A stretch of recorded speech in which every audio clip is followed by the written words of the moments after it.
आपको पड़ा है। हालेलुया। एक दो हाथ खड़े हुए हैं। हालेलुया। चलो कोई बात नहीं, आप इसका कोई ज्यादा ये बड़ी किताब नहीं है, सिर्फ 4 अध्याय है इसके, और आप घर में जाकर इसको पढ़ सकते हो। और हम जाएंगे रूथ की किताब, पहला अध्याय है उसका 2, 3 मतलब 16 वचन तक है, परंतु हम इसमें से ज्यादा अगर वचनों को पढ़ेंगे तो ज्यादा हो जाएंगे। मैं आपको जो जो वचन बोलूंगा उन वचनों को हम पढ़ेंगे। हालेलुया। पहला अध्याय उसका 2 वचन में लिखा है, उस पुरुष का नाम एक एलीमेलेक और उसकी पत्नी का नाम नोमी और उसके 2 बेटों के नाम महलोन और किलियोन थे, और ये इब्राती थे, अर्थात यहूदा के बैतलहम में रहने वाले थे, और वे मोआब देश में आकर रहने लगे। ये वार्ता बहुत ही सुंदर वार्ता है कि ये बाइबल के बीच में लिखा है कि उस समय जहां वो लोग रहते थे वहां अकाल पड़ा, और अकाल पड़ने के बाद ये कहां चले गए? मोआब देश में रहे। और बाइबल के बीच में लिखा है वो कितने वर्ष रहे? 10 वर्ष वो वहां रहे। इसका 3 वचन पढ़ते लिखा है, और नोमी का पति एलीमेलेक मर गया, और नोमी और उसके दोनों पुत्र रह गए, और उन्होंने एक मोआबिन स्त्री से विवाह कर लिया। एक का नाम ओप्रा और दूसरी का नाम रूथ था, और फिर वे वहां कोई 10 वर्ष रहे। कहां रहे? मोआब देश में। परंतु मैं बताना चाहता हूं, कभी कभार क्या होता है कि हम अपने लिए सोचते हैं कि मैं जहां जाकर रहने लगा हूं ये मेरे लिए बहुत अच्छा है। कभी कभार हम अपना सोचते हैं कि मेरे लिए ये बेटर है, ये मेरे लिए बेटर नहीं है। हम जहां रह रहे हैं हमें लगता है कि ये स्थान अच्छा नहीं है, अगर मैं किसी स्थान और पर जाऊंगा तो खुदा मुझे आशीष देगा। परंतु इसके साथ बिल्कुल विपरीत हुआ। जब ये नोमी यहां से गई थी, इसका पति था इसके साथ, इसके 2 बेटे थे, परंतु वो वहां कितने वर्ष रही? 10 वर्ष रही। और उनका क्या हुआ? जब हम 5 वचन को पढ़ते हैं, जब महलोन और किलियोन दोनों मर गए, तब नोमी अपने दोनों पुत्रों और पति से रहित हो गई। हालेलुया। जब वो वहां गए थे कितने लोग थे? कितने लोग थे? 4 लोग थे। अब कितने रह गए? 3 रह गए हैं। वो भी बहुएं रह गई है, मतलब दोनों उसके बेटे मर गए हैं, उसका पति मर गया है। अब ये दोनों जो उसकी बहुएं रह गई हैं, अब क्या करेंगी? उनके भी जो है संतान नहीं थी। हालेलुया। 6 वचन में पढ़ते हैं तो क्या हुआ? तब वह मोआब के देश में यह सुनकर के यहोवा ने अपनी प्रजा के लोगों की सुधि ले ली और भोजन वस्तु दी है, उस देश में अपने दोनों बहुओं समेत लौट जाने को चली। हालेलुया।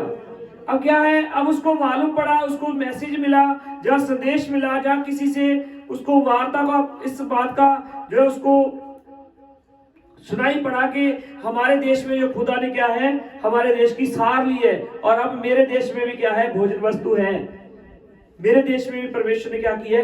कृपा दृष्टि की है। और अब वहां से क्या करती है? वापसी करती है। आज जो शब्द बोलते हैं ना, घर वापसी। हालेलुया। लोग बोलते हैं ना घर वापसी, तो उसी तरह ये भी अब घर वापसी करती है। और घर वापसी के समय इसके साथ इसकी क्या है? दोनों बहुएं होती हैं, एक ओप्रा और दूसरी रूथ।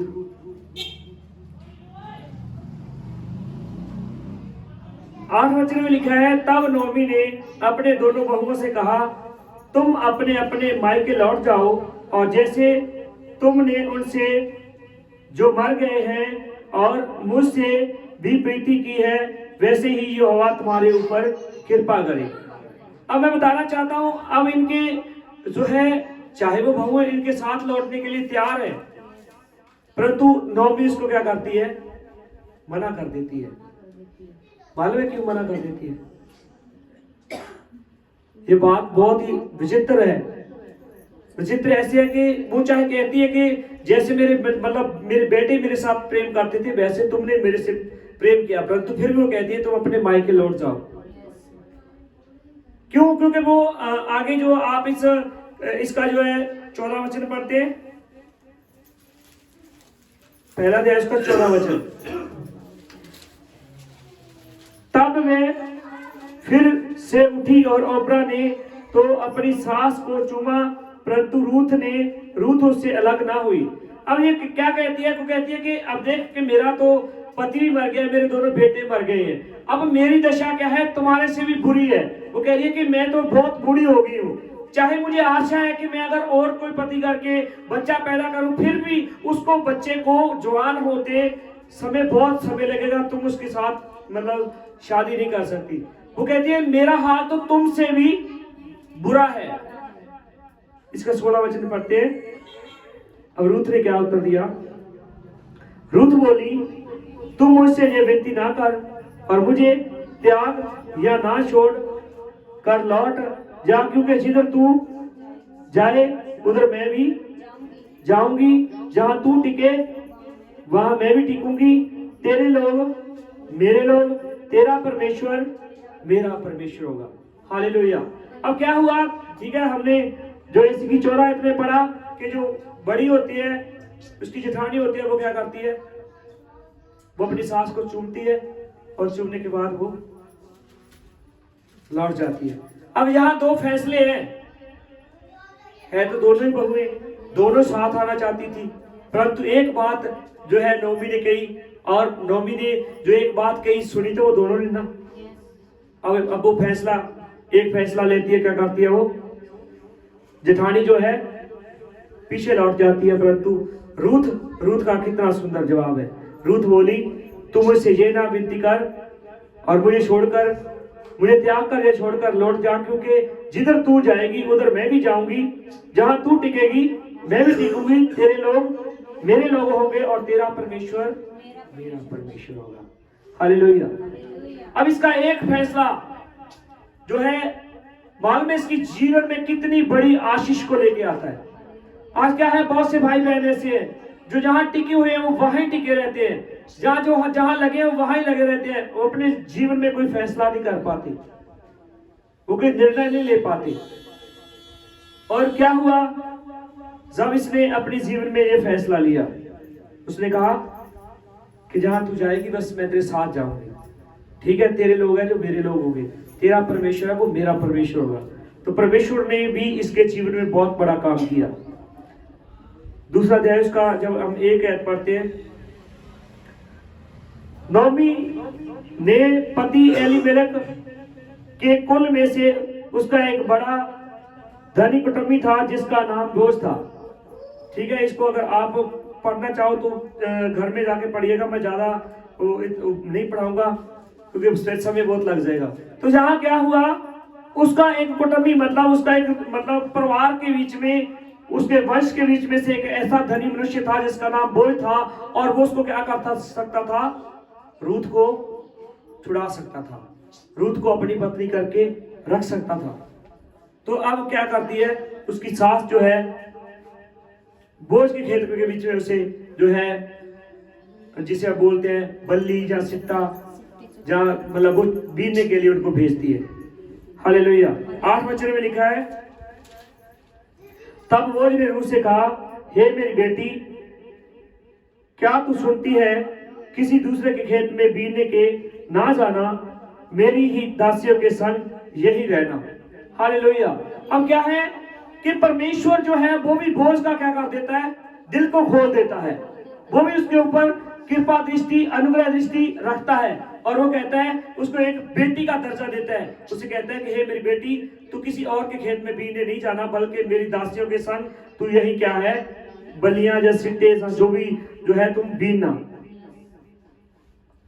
और 10 वचन में लिखा है, तब वह भूमि तक झुककर मुंह के बल गिरी और उससे कहने लगी, क्या कारण है कि तू ने मुझ परदेशन पर अनुग्रह की दृष्टि की और मेरी सुधि ली है। अब वो कितना देखो बैल के जो लिखा, कितना गिरती है वो, कितना झुकती है। भूमि के बल झुककर, मुंह के बल गिरकर वो झुकी, और वो क्या करती है?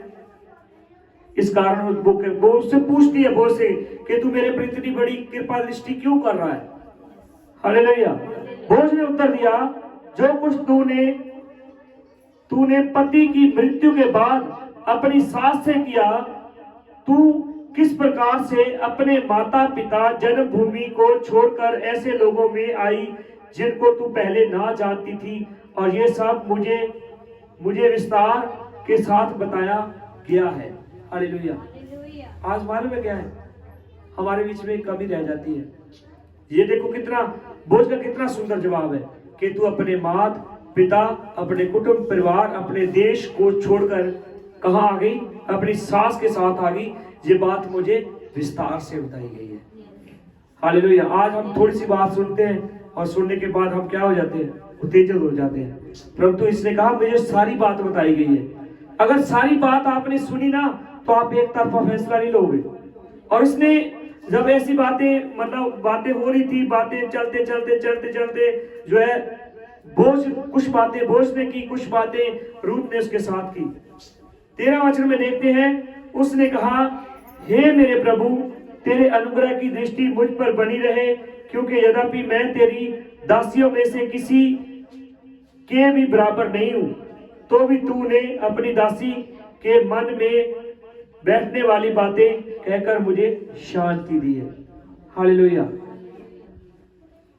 कितना सुंदर जवाब है रूथ का। किसके लिए? बोझ को बोल रही है कि मैं तेरे दासियों के बराबर नहीं हूं, फिर भी तुमने क्या किया है?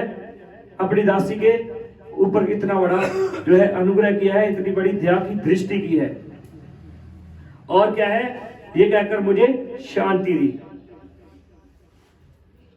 19 वचन में लिखा है, उसकी सास ने उससे पूछा, आज तू कहां भी बीनती और कहां काम करती थी? धन्य हो जिसने तेरी सुधि ली। और तब उसने अपनी सास को बता दिया कि मैंने किसके पास काम किया और कहां, और जिस पुरुष के पास मैंने आज काम किया उसका नाम बोझ है। हालेलुया। देखो सारी बात वह अपनी सास को, जब उसकी सास पूछती है ना, सारी बात वो अपनी सास को बता देती है। और आज मालूम है क्या है? सास अगर बहू से पूछती है, बहू कुछ बताती है, सास कुछ सुनती है पूरी, क्योंकि दोनों के बीच में जो एक बात हो रही है, बहुत ही बात जो है पूरे का पूरा एक, क्योंकि जिस दिन वो पहले ही दिन उसके खेत में से जब बल्लियां या सिट्टे बीन के लेके आई तो वो बहुत सारा अनाज लेके आई, मतलब बहुत सारा अनाज लेके आई। आज अगर कोई लड़की हो ऐसे हो इसके स्थान पर होती और वो ऐसे बहुत सारा अनाज लेके आती तो उसके विषय में लोग क्या सोचते? बुरा ही सोचते ना। तो ये सोचने का अधिकार उसकी सास का भी था ना, उसने भी पूछा और उसने सारी वार्ता उसको बता दी। हालेलुया। अब हम जाएंगे तीसरे अध्याय में। तीसरा अध्याय उसका 4 वचन में लिखा है, जब वह लेट जाए तो तू उसके लेटने के स्थान को देख लेना और फिर भीतर जाकर उसके पांव उघाड़ के लेट जाना, और तब वह तुझे बताएगा कि तुझे क्या करना चाहिए। अब क्या है, उसकी सास ने चाहे उसकी सास से उसने सारी बात कर दी है, परंतु अब उसकी सास उसको एक और ऐसा काम कहती है करने के लिए जो हो सकता है मैं ये काम समझता हूं कि रूथ के लिए बहुत ही मुश्किल था, बहुत मुश्किल था, क्योंकि खेत के बीच में बोझ तो अपने अनाज के पास सो रहा था। उसकी सास उसके ऊपर कहती है कि तो उसके पांव के पास जाके बैठ जाना। आप इस बात को समझिएगा, मैं आगे ज्यादा नहीं इसको विस्तार में बताऊंगा। तो ये बात मतलब वो उसको उसकी सास जो बोल रही थी कि तू उसको पति करके क्या कर ले, मान ले, और अगर उसने तेरे को उसी समय स्वीकार कर लिया तो तेरे लिए अच्छा होगा। तो अब क्या होता है, परंतु वो जो ऐसा नहीं करता है। 10 में 3 का 10 में जाएंगे।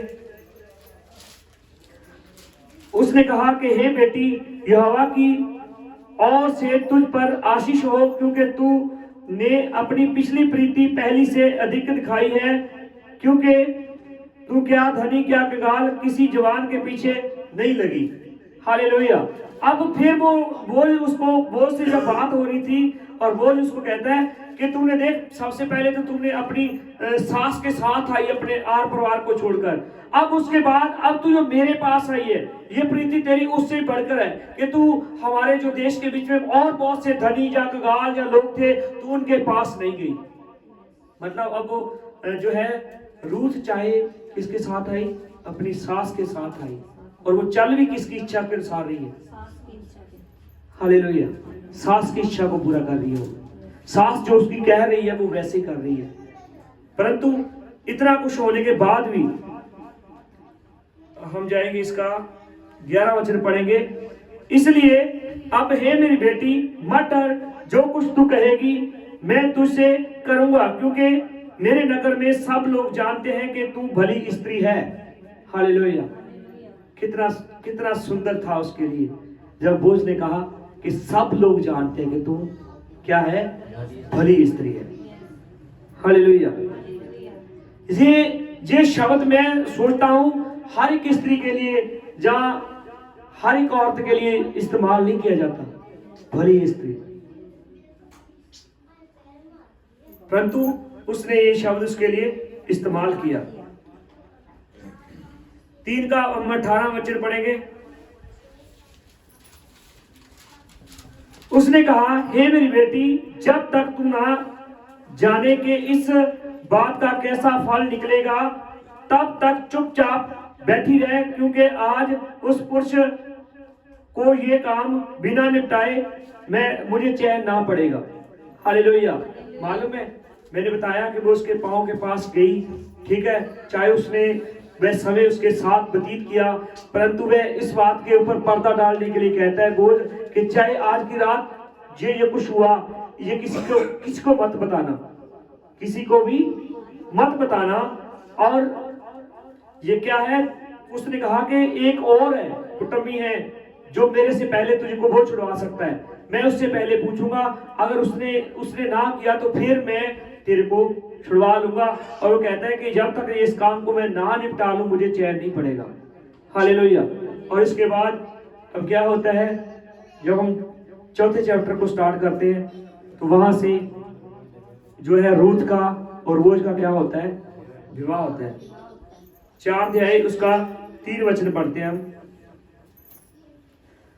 तब वह उस छुड़ाने वाले कुटुंबी से कहने लगा, नोमी जो मोआब देश से लौट आई है और वह हमारे भाई एलीमेलेक ही का एक टुकड़ा भूमि बेचना चाहती है, इसलिए मैंने सोचा कि ये बात जो तुझे ताकर कहूं कि तू उसको इन बैठे हुओं के सामने से मेरे लोगों के इन वृद्ध लोगों के सामने मोल ले, और यदि तू उसको छुड़ाना चाहे तो छुड़ा, और यदि तू छुड़ाना ना चाहे तो मुझे ऐसा ही बता दे और मैं समझ लूं, क्योंकि मुझे छोड़ उसे छुड़ाने का अधिकार किसी और को नहीं है और तेरे बाद मैं हूं।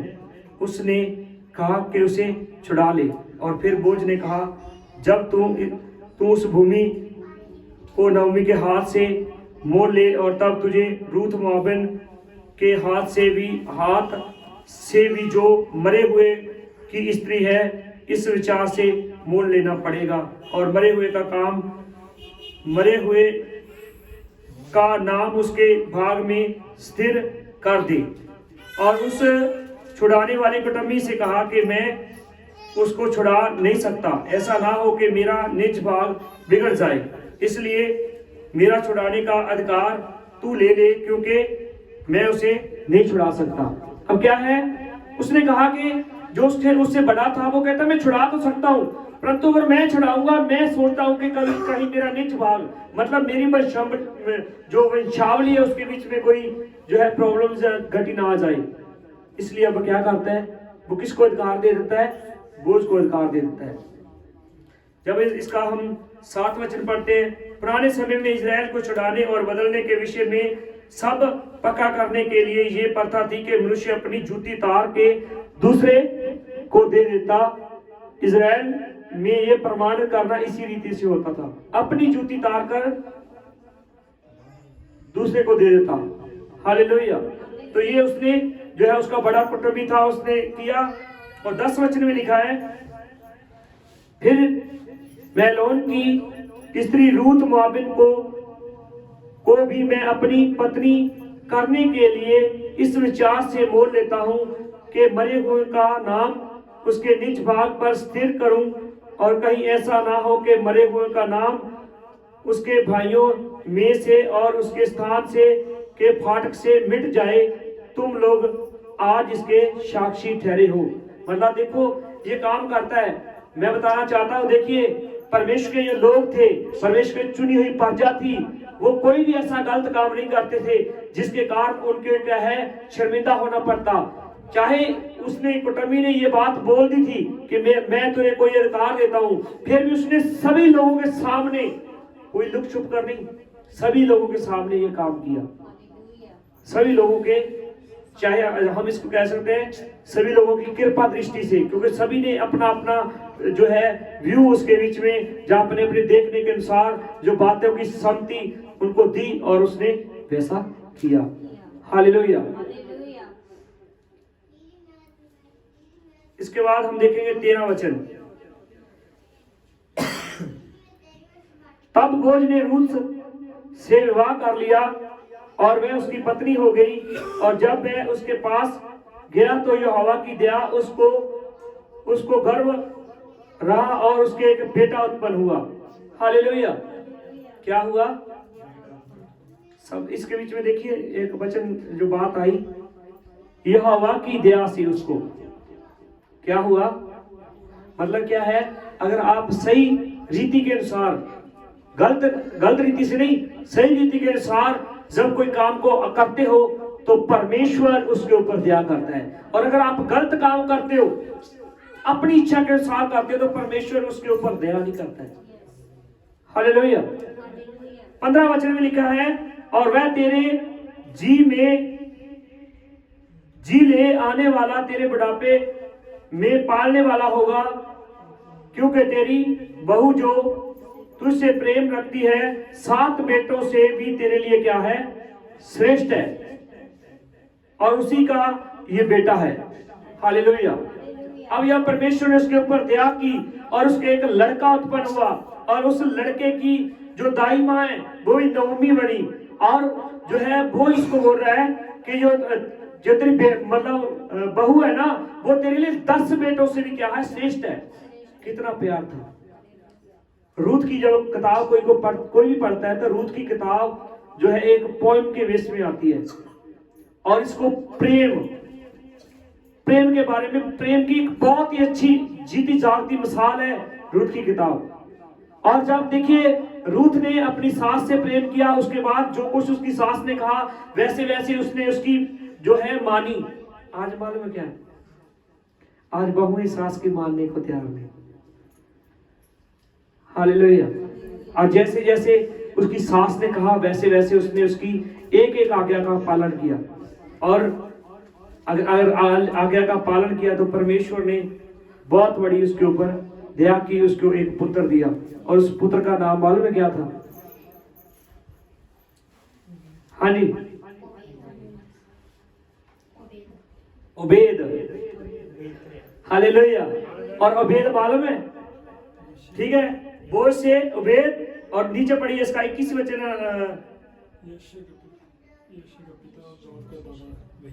हाँ 22 वचन से पढ़ते हैं हम। 22 वचन पढ़ते हैं, उबेद से यसी और यसी से दाऊद उत्पन्न हुआ। तो देखिए कितना बड़ा सेहरा परमेश्वर ने उसके जो है ऊपर दिया। किसके ऊपर? रूथ के ऊपर। और अगर हम परमेश्वर की दया से, अगर परमेश्वर की कृपा दृष्टि से चलते हैं तो परमेश्वर हमें भी ऐसे आसमान के बीच में चमकाएगा। हालेलुया। परंतु करना क्या पड़ेगा?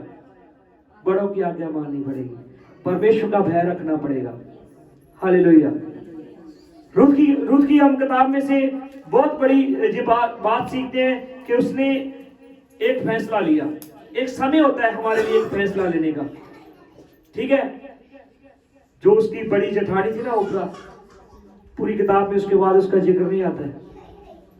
हालेलुया। आप पूरी बाइबल भी रीड करोगे, जिक्र नहीं आएगा कि उसका क्या बना, क्या हुआ, क्या नहीं हुआ। परंतु रूथ ने फैसला लिया अपनी सास के साथ चलने का। और आपके जीवन में आप भी चाहते हैं कि आप कोई भी फैसला लो, और वो फैसला जब आप अच्छा फैसला लोगे परमेश्वर की इच्छा को जानकर, तो परमेश्वर आपको जो है सर्वश्रेष्ठ बनाएगा। हालेलुया। ठीक है, यहां भी एक जो है बोझ ने जो है रूथ के साथ जो है शादी की, विवाह किया और बच्चा उत्पन्न हुआ। और हम देखते हैं कि गलत रीति से दाऊद ने एक पाप किया, उसके भी बेटा ही उत्पन्न हुआ था। हालेलुया। उसका क्या हुआ आपको मालूम है? वो मर गया। अगर जो काम हम परमेश्वर की इच्छा के अनुसार करते हैं, जहां परमेश्वर की दया को जानकर करते हैं, वह काम हमेशा सफल होगा। और अगर हम करते हैं अपनी मनमानी करते हैं, वह काम कभी भी सफल नहीं होता। सो परमेश्वर आप इन वचनों के द्वारा आशीष दे। सभी को जय मसीह की। God bless you all. Hallelujah. So एक प्रार्थना करेंगे। ठीक है, मैंने पहले भी